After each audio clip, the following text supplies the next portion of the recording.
रिधान के ये कहते ही भावना और तन्मय दोनों ही शॉक रह गए। तभी भावना ने ना समझी में कहा, रिधान बेटा ये आप क्या कह रहे हो?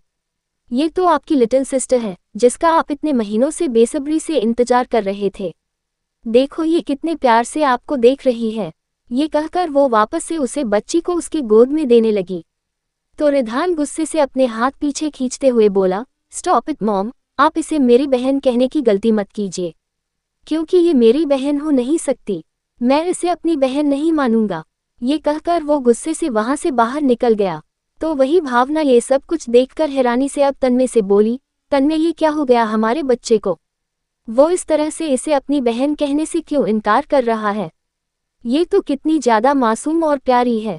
ये कहकर वो फिर से बेबी गर्ल को देखने लगी, जो वाकई बहुत ज्यादा मासूम थी और उसके चेहरे का वो इनोसेंस अभी से ही दिखाई दे रहा था।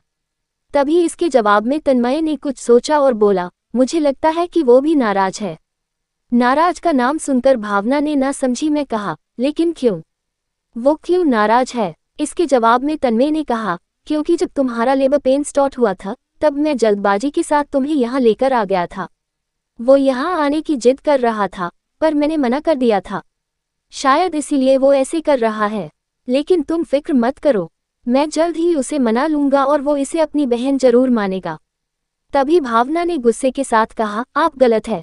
वो रिधान है। आपको अच्छे से पता है कि वो कितना ज्यादा जिद्दी है।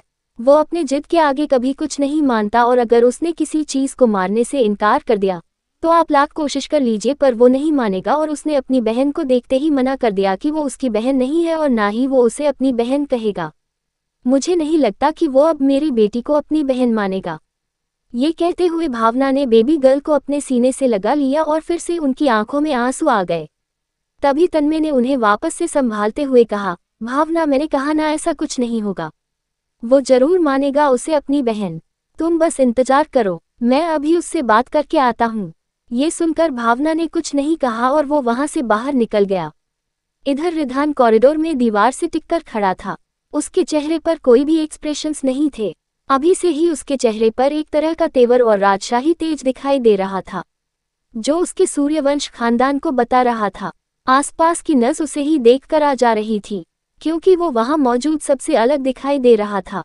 पर उसके चेहरे पर जो गुस्सा था, किसी की भी हिम्मत नहीं हो रही थी कि वो उसके पास भी जा सके। लेकिन तभी वहां पर तन्मय आए और थोड़ा गुस्से में बोले, रिधान से क्या बदतमीजी है? तुम उसे अपनी बहन मानने से इनकार क्यों कर रहे हो?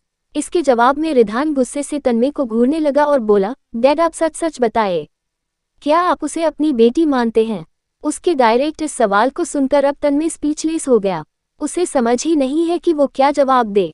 लेकिन तभी उसने तुरंत अपनी नज़र चुराते हुए कहा, ऑफ कोर्स, वो मेरी बेटी है। तुम्हारी माँ ने उसे पैदा किया है, मैं उसका बाप हूँ। इसके जवाब में रिधान सार्कास्टिक होकर मुस्कुराया और बोला, ओ प्लीज डैड, मुझे अच्छे से पता है कि आप भी उसे अपनी बेटी नहीं मानते, लेकिन मॉम के आगे आप एक्टिंग कर रहे हैं। वेल, कोई बात नहीं, मैं आपकी एक्टिंग समझ सकता हूँ, लेकिन एक बात आप मेरी अच्छे से समझ लीजिए, मैं उस बेबी गर्ल को अपनी बहन कभी नहीं मानूंगा।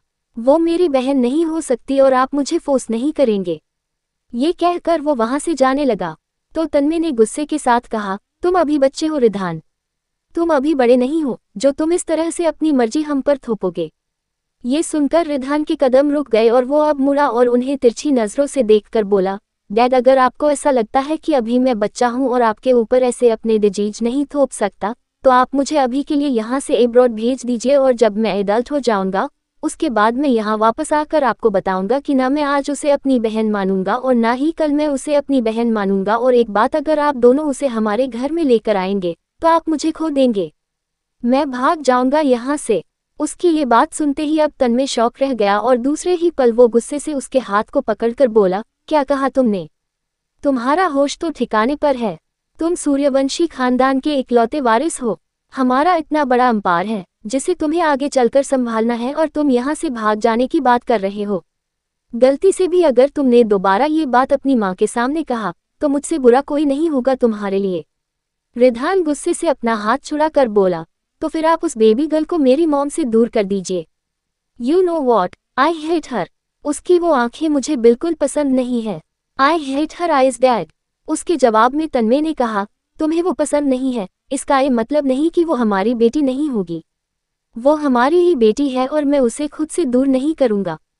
ये सुनकर अब रिधान ने गुस्से के साथ कहा, ऑलराइट, अगर आप उसे अपनी बेटी मानना चाहते हैं तो मुझे आप अपना बेटा कहना बंद कर दीजिए, क्योंकि एक ही घर में मैं उसके साथ नहीं रह सकता। और अगर आप ऐसा नहीं कर सकते तो मुझे आप एब्रॉड भेज दीजिए, और अगर आप ये भी नहीं कर पाएंगे तो मैं खुद ही रमन अंकल के साथ एब्रॉड चला जाऊंगा। ये कहकर वो आसपास देखते हुए बोला, by the way, Raman uncle कहाँ हैं? तभी वहां पर रमन की आवाज आई, रिधान बेटा मैं यहाँ पर हूँ। रमन की आवाज से रिधान पीछे मुड़ा तो रमन काफी खामोशी के साथ उसकी तरफ आ रहे थे। रमन को घूरते हुए रिधान ने कहा, रमन अंकल मेरे अब्रॉड जाने की तैयारी कीजिए, क्योंकि यहाँ अब मेरे डैड की बेटी आ गई है जो कि मेरी बहन नहीं है, इसलिए मैं यहाँ से अब दूर जाना चाहता हूँ। मैं कार में आपका इंतजार कर रहा हूँ, आप जल्द से जल्द आ जाएगा। ये कहकर वो वहां से अब सभी की बातों को ऐसे इग्नोर कर दिया जैसे कि सब बेवजह बोल रहे थे, और वो वहां से चला गया। तन्मय भी अपने बेटे की बातों का कुछ जवाब नहीं दे पाए और वो उसे बस जाते हुए देखते रह गए। लेकिन इधर रमन ये सब कुछ सुनकर गुस्से से अब तन्मय को देख रहा था। तन्मय ने जब रमन के गुस्से को देखा तो वो अपनी नजरें चुराते हुए बोले, रमन तुम उसकी बातों पर ध्यान मत दो, वो ऐसे कहीं नहीं जा सकता। वो मेरा बेटा है और तुम जानते हो कि वो हमारे इतने बड़े वंश का इकलौता वारिस है। अगर वो ऐसे इसको छोड़कर गया तो इन सबको कौन संभालेगा? तभी रमन ने गुस्से के साथ कहा, क्यों कर रहे हैं आप ऐसा? आखिर क्या हासिल हो रहा है आपको ये सब कुछ करके? क्यों आप अपने ही बेटे को खोना चाहते हैं ये झूठ बोलकर? रमन ने जैसे ही झूठ शब्द कहा, दूसरे ही पाल तन्मय ने उसके हाथ को पकड़ा और उसे खींचते हुए साइड में लेकर आए। फिर वो रमन से गुस्से से बोला, रमन ये क्या कर रहे हो तुम थोड़ा धीरे बोलो, अगर गलती से भी यहाँ किसी ने सुन लिया तो प्रॉब्लम हो जाएगी। लेकिन रमन ने गुस्से के साथ कहा, तो सुनने दीजिए सबको पता चलना चाहिए कि आज जिस बच्चे को आप अपनी बेटी बता रहे हैं वो आपकी बेटी नहीं बल्कि मेरी बेटी है। ये सुनते ही अब तन्मय ने बिल्कुल चुप रह गए। ये कहते कहते रमन की आंखों में आंसू आ गए थे।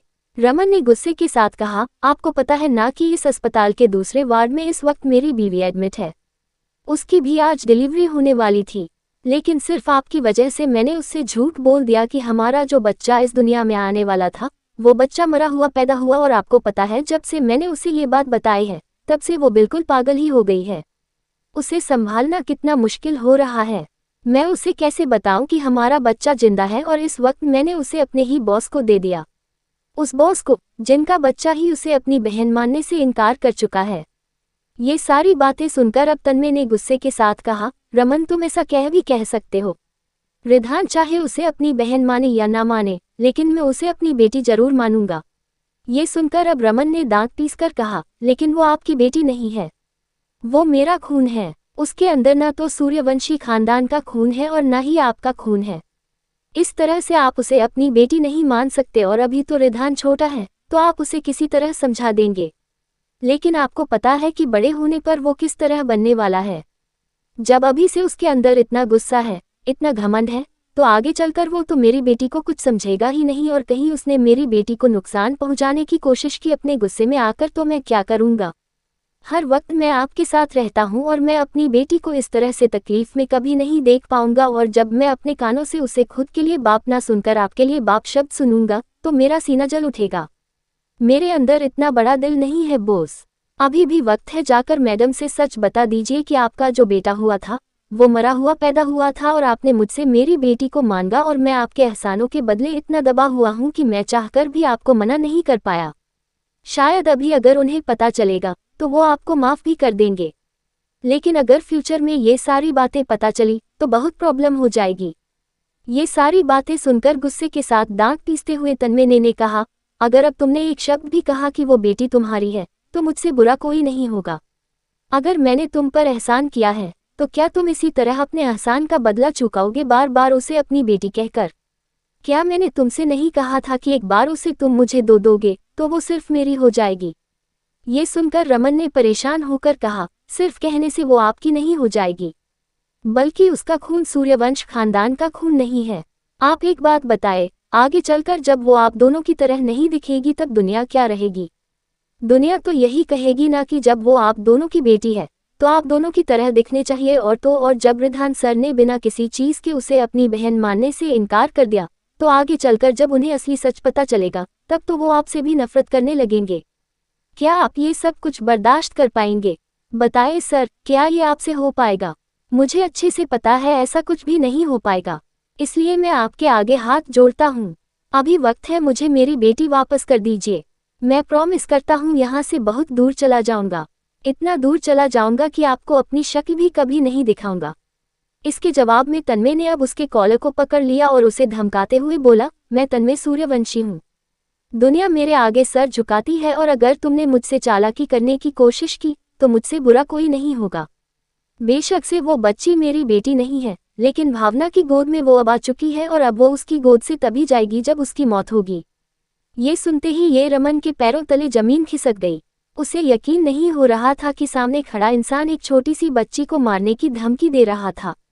रमन ने अब डरते हुए कहा, बॉस ये आप क्या कह रहे हैं? आप मेरी बेटी को इस तरह मारने की धमकी नहीं दे सकते।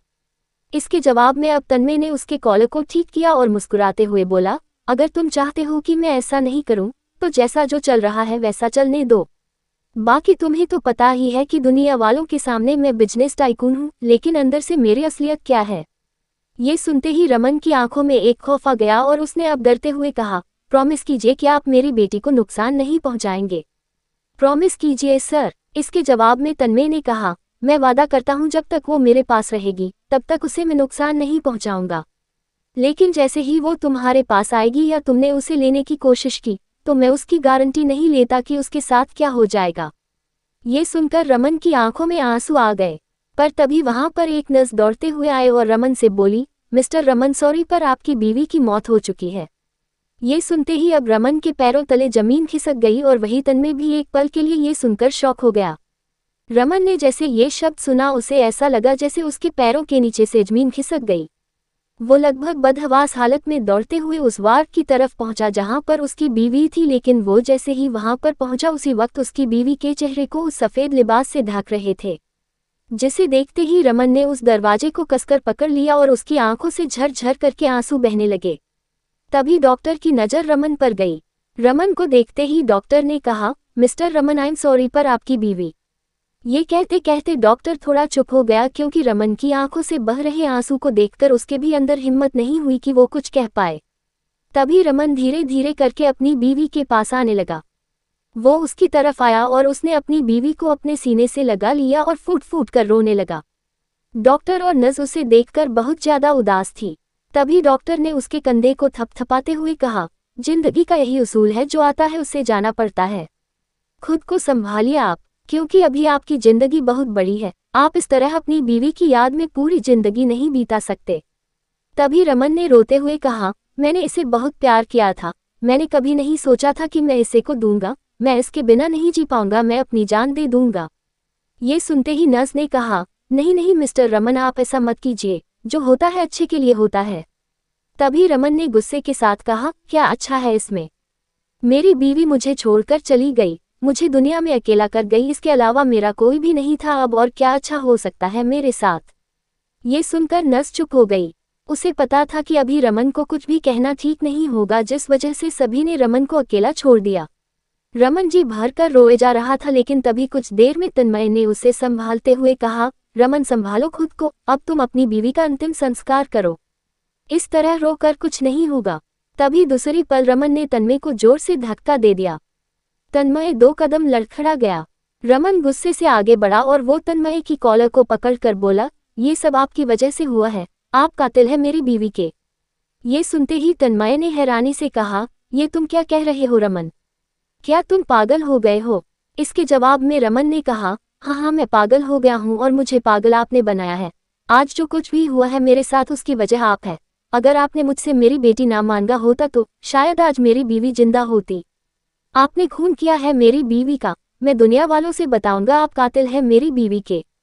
ये सुनते ही तन्मय अब दांत पीसकर कहा, रमन होश में आओ, क्या बकवास कर रहे हो तुम? तुम्हें अच्छे से पता है तुम्हारी बीवी वैसे भी प्रेगनेंसी के बाद ज्यादा दिन तक जिंदा नहीं रहती, और ये बात तुमने खुद मुझसे बताई थी कि तुम्हारी बीवी के प्रेगनेंसी में कॉम्प्लिकेशंस थी। डॉक्टर ने साफ साफ पहले ही कह दिया था कि अगर बच्चा होगा तो या फिर तुम्हारी बीवी जिंदा रह पाएगी या फिर तुम्हारा बच्चा, और जाहिर तौर पर तुम्हारी बीवी को मारना ही था। उसमें ना तो तुम्हारी कोई गलती है और ना ही मैं कुछ कर सकता हूँ। रमन रोते रोते वहीं जमीन पर बैठ गया। उसे पता था कि डॉक्टर ने उसकी बीवी के प्रेगनेंसी के दौरान साफ साफ कह दिया था कि डिलीवरी के बाद वो या तो उसके बच्चे को बचा पाएंगी या फिर उसकी बीवी को। उस वक्त रमन ने डॉक्टर से ये भी कहा था कि वो ऐसा ना करके बच्चे को अभी उससे दूर कर दे, जिससे कि उसकी बीवी हमेशा उसके पास जिंदा रहेगी। लेकिन प्रेगनेंसी को 3 महीने से ऊपर हो गया था और ये पॉसिबल नहीं था। इस वजह से रमन ने अपने दिल पर पत्थर रखकर ये सब कुछ किया था और आज आखिर में वो दिन आ गया था जब उसकी बीवी उसे छोड़कर जा चुकी थी।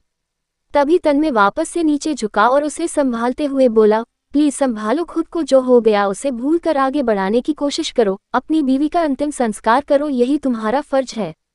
रमन ने कुछ नहीं कहा। वो अपने आप को संभालते हुए किसी तरह उठा और अपनी बीवी की तरफ बढ़ गया। रात का वक्त, शमशान घाट। इस वक्त रमन की बीवी की लाश चिता पर जल रही थी। रमन खड़ा बस अपनी आंसू भरी आंखों से उसके चिता को देख रहा था, तो वही तन्मय भी उसके पास ही खड़ा था। जब चिता पूरी तरह से जलकर राख हो गई तो तन्मय ने रमन को हिलाते हुए कहा, रमन चलो अब चलते हैं यहाँ से, काफी ज्यादा रात हो गई है। अब तुम्हारी बीवी भी हमेशा हमेशा के लिए तुम्हें छोड़कर जा चुकी है। तन्मय के हाथ को रमन ने दूर झटक दिया और वो बिना उसकी बातों का कोई जवाब दिया सीधे कहाँ से रोड की तरफ बढ़ गया।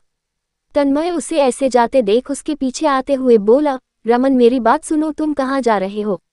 देखो अभी के लिए तुम मेरे साथ मेरे घर चलो, तुम अपने घर मत जाओ, वहां तुम्हें तुम्हारी बीवी की याद आएगी, तुम बहुत ज्यादा परेशान हो जाओगे। देखो मुझे पता है इस वक्त मुझे गलत समझ रहे हो, लेकिन तुम्हें अच्छे से पता है कि तुम्हारी बीवी की मौत तय थी उसके प्रेगनेंसी कॉम्प्लिकेशंस की वजह से, इसलिए प्लीज मेरी बात सुनो, मेरी बात समझने की कोशिश करो। लेकिन रमन ने कुछ भी जवाब नहीं दिया।